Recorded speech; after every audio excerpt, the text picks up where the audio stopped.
Hello YouTube, welcome back to another Yacht Seat lap guide. We are in a brand new car, the Lamborghini Huracan EVO2, added in 1.9. We are on Suzuka. My name is Sir Foch, and this has become my choice for the car in the sim. I'm still very new to it, so my pace isn't quite up there just yet, but this is significantly more enjoyable for me than the Ferrari 296, which struggled with chronic understeer no matter what you did. The car just didn't pitch. This, however, is the complete opposite. The TC is rather let's say modest, so a lot of the rotation will depend on your throttle control, and because I am brand new to the car, my setups will be generally very forgiving in that aspect. They're basically tailored around heavy foot.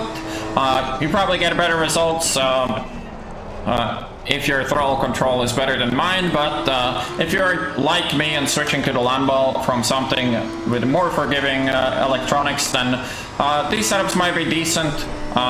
Definitely a little bit off pace, but Lambo is a very capable car, so even when you're a little bit off pace, it's still very competitive. Overall, the car really likes to rotate and throttle, but I've tuned out that chronic oversteer as much as possible, with the downside of quite a bit of understeer 130R. Maybe one or two extra clicks of rake could fix that. But enough with the Lambo, let's talk about Suzuka. If there's anything that you didn't know already about this circuit, that is that in ACC it has very poor grip, which basically leads to heavier reliance on electronics, I would say. We are running engine map 4 in the Lamborghini. The engine maps are quite interesting. I'll explain more about that in the setup overview. Here for turn 1 we're braking after the side road, then back down to 4th and then to 2nd after the first apex. Exit in 3rd, a lot of short shifting in this car. Lifting once we upshift to 4th, a little tap on the brakes and back to 3rd for this corner. Staying in 3rd with just a lift here. Careful on throttle on the curbs, a little tap on the brake here. The car really likes to over-rotate on the curbs, so you want to kind of avoid them, especially when you're accelerating. Even this inside curb that some other cars use for getting enough rotation, the Lambo produces the rotation by itself, so you don't need the curbs. Braking between 100 and 50 can eat the curb a lot, maybe a little bit less than that, as it did upset the rear of the car. Degner 2 is just a tap on the brakes, hard to really find a marker. For the hairpin we're braking just after the curb on the right. Exiting the corner with 1 TC, using 3 TC for the rest of the lap. And then spoon, a very tricky corner. We're looking for the side road on the right side, braking just before it, down to 3rd gear.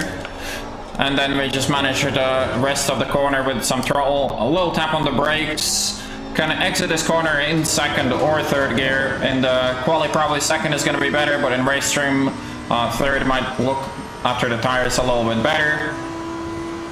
And then for 130R we have to do quite a substantial lift. Like I said, downside of the setup is that it doesn't really rotate that well in 130R. And for the chicane we brake at the green patch on the left, just before it, like a car length or 2 between, I think it's a 200 and 100 meter board. Can cut the chicane way more, as you'll see on the hot lap. The track limits there are quite forgiving. Alright, so here is our setup. So running a lot of positive toe to tame the rear end on throttle. Rest here, kind of standard ACC stuff. Traction control 3, 1 for the hairpin exit. Could probably use 0 as well, but I don't really mess with that just yet. ABS seems comfortable on 3. On 2 you seem to find yourself downshifting maybe a little too quick and gaining some engine damage. So the engine maps are quite interesting in this car. So 1 is the most aggressive map on throttle, but least aggressive on engine braking, so the car doesn't really rotate that well when you're off throttle. And with the Suzuka being quite a slippery circuit, map 4 is the one I choose. Maps 1 to 5 are basically progressively less aggressive on throttle and more aggressive on engine braking, so they're basically a free choice. And preference, I chose map 4 for this run and setup. Mechanical grip, you'll find that the front end is maybe stiffer than you'd normally see in 1.9, especially the front roll bar. Once again, just trying to make it a comfortable ride for myself. I think it's best to go gradually about your way, and getting into some really heavy esports setups with really snappy front and oversteery rear is a bit of a hard way into the Lambo, but making a setup like this that is comfortable to drive has worked out relatively well for me.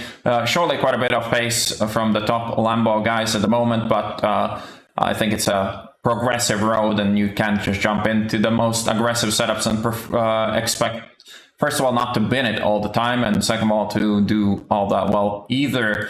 So rake-wise, running max swing, also the forward brake duct on the rear as the rear tires tend to overheat.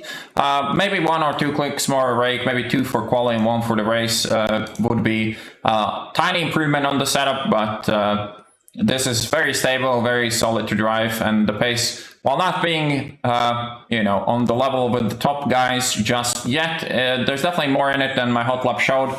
But talking about hot laps, I guess I'll send you on one, and hope you enjoyed the video. I'll see you on the next one.